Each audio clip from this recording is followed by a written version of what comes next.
निर्यातक को रक्षा सामग्री आयातक। प्रधानमंत्री नरेंद्र मोदी ने घोषणा की है कि भारत गुजरात में डिफेंस एक्सपो में एक आयातक से एक निर्यातक की ओर बढ़ रहा है।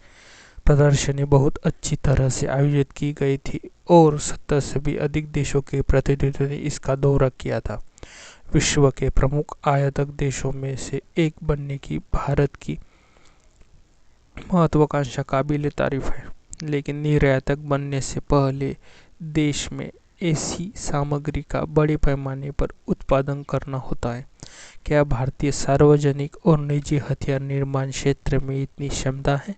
जो सामान हम आज आयात करते हैं, मुख्य रूप से लड़ाकू जेट, हेलीकॉप्टर, युद्धपोत आदि, इस मौके पर हमें सवालों के जवाब तलाशने होंगे कि क्या हमें तकनीकी प्रमाण मिल गया है कि निकट भविष्य में इसका उत्पादन भी देश में ही किया जाएगा। डिफेंस एक्सपो प्रदर्शनी वास्तव में क्या है? यह प्रदर्शनी 18 से 22 अक्टूबर तक गुजरात के अहमदाबाद में आयोजित की जा रही है। 70 से अधिक देशों के लगभग 3000 से अधिक प्रतिनिधियों, अधिमानतः अफ्रीकी और हिंदी महासागर के देशों ने भाग लिया है। विभिन्न उत्पादों के लगभग 1028 स्टॉल लगाए गए हैं। प्रदर्शनी में अपने उद्घाटन भाषण में प्रधानमंत्री ने उल्लेख किया है कि देश के रक्षा उपकरणों के निर्माण के प्रयासों को निश्चित रूप से हल्के लड़ाकू विमान जैसे तेजस, हल्के लड़ाकू हेलीकॉप्टर प्रचंड और युद्धपोत विक्रांत के उत्पादन से बढ़ावा मिला है। भारत का निर्यात कितना, क्या और कहाँ? वर्ष 2021-22 में भारत ने 13,000 करोड़ रुपए की सामग्री का निर्यात किया। इस साल रक्षा मंत्री राजनाथ सिंह ने घोषणा की कि पहले 6 महीनों में लगभग 8,000 करोड़ रुपए की सामग्री का निर्यात किया जाएगा।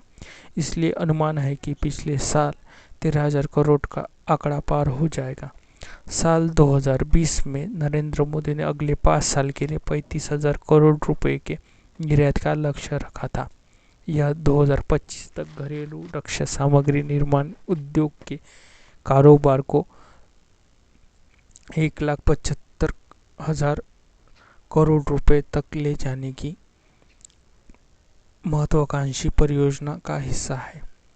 रक्षा उत्पादन विभाग की जानकारी के अनुसार इटली, रूस, France, Spain, Poland, Israel, Saudi अरब, संयुक्त अरब अमीरात, मॉरिशस, नेपाल जैसे देशों को छोटे और मध्यम उपकरण स्पेयर पार्ट्स के रूप में सामग्री का निर्यात किया गया था। श्रीलंका, फिलीपींस भारी सामान के बीच ब्रह्मोस मिसाइलें, फिलीपींस, इंडोनेशिया, मलेशिया, वियतनाम को और पिनाक रॉकेट लॉन्चर आर्मेनिया को, तेजस फाइटर जेट्स मलेशिया, फिलीपींस को, हल्के हेलीकॉप्टर मॉरिशस को बेचे गए और इसकी बातचीत भी चल रही है। इस सूची पर एक नज़र डालने से एक बात साफ हो जाती है कि एक निर्यातक के रूप में हम अभी भी भारी रक्षा उपकरणों की आपूर्ति करने के लिए सिद्ध नहीं हुए हैं। यह प्रशंसनीय है कि देश के निर्यात में निजी क्षेत्र का योगदान 70% है, लेकिन बड़े निर्यातक देशों के रैंक तक पहुंचने में इसे लंबा समय लगेगा। प्रमुख हथियार निर्यातक देश कौन कौन से? स्वीडन में Stockholm International Peace Research Institute की एक रिपोर्ट के अनुसार अमेरिका लगभग 39%, रूस 19% और फ्रांस 11%, 11% शीर्ष 3 हथियार निर्यातक देश हैं। मतलब कि अमेरिका, बाद में रूस, फ्रांस और चीन। चीन की हिस्सेदारी 4.6% है। भारत का हिस्सा 0.2% है, सिर्फ 0.2%। सभी प्रमुख निर्यातक देश भी अधिमान्य रूप से प्रमुख उत्पादक देश हैं। रूस, अमेरिका, फ्रांस, ब्रिटेन, स्वीडन, चीन फाइटर जेट बना सकते हैं। चीन और भारत ने हाल ही में विमान वाहक पोत बनाने की क्षमता हासिल की है, लेकिन वर्तमान में यह क्षमता केवल आत्मनिर्भरता के लिए है। लेकिन हम बड़ी चीज़ें कब बनाएंगे? हल्के लड़ाकू विमानों और हल्के लड़ाकू हेलीकॉप्टर के स्वदेशी निर्माण में हमें क्रमशः 20 और 15 साल लगे।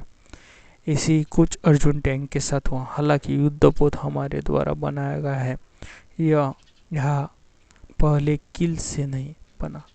यद्यपि हम मिसाइल प्रणालियों के मामले में स्वयं सिद्ध है, ऐसे सिस्टम किसी भी भारी उपकरण का एक हिस्सा है। उस मोर्चे पर यह कहा जा सकता है कि हमारी मंजिल इजराइल के बहुत करीब है, लेकिन भारी सामग्री बनाने में भारी निवेश, हाई एंड टेक्नोलॉजी प्रदान करने की दिशा में हमारा कदम धीमा है। ऐसी परियोजनाएं हम महंगी है और उत्पादनों के लिए प्रतिस्पर्धा भयंकर है। इस तरह स्थापित देशों को प्रतिस्पर्धा में जीवित रहने की चुनौती का सामना करना पड़ता है। इसलिए भले ही प्रधानमंत्री कहते हैं, विशेषज्ञों का सुझाव है कि छोटे और मध्यम आकार के हथियारों के लिए समर्थन प्रणाली विकसित करने पर ध्यान दिया जाना चाहिए। अधिमानतः वह हम निश्चित रूप से गुणवत्ता और लागत प्रभावशीलता के मोर्चे पर अग्रणी देशों के साथ प्रतिस्पर्धा कर सकते। इसलिए विशेष रूप से अफ्रीकी और एशियाई देश अपनी सीमित सामरिक जरूरतों को पूरा करने के लिए भारतीय उत्पादों के बारे में आशावादी हैं। तो आत्मनिर्भरता का क्या?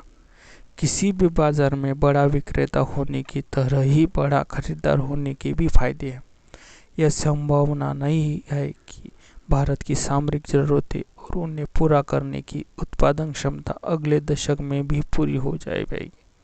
यह इतिहास है कि जब भारत ने मध्यम लड़ाकू विमानों के लिए अपनी इच्छा व्यक्त की तो पूरी दुनिया भर की 5 बड़ी कंपनियों ने भारत से अनुबंध प्राप्त करने के लिए हाथ पाई की।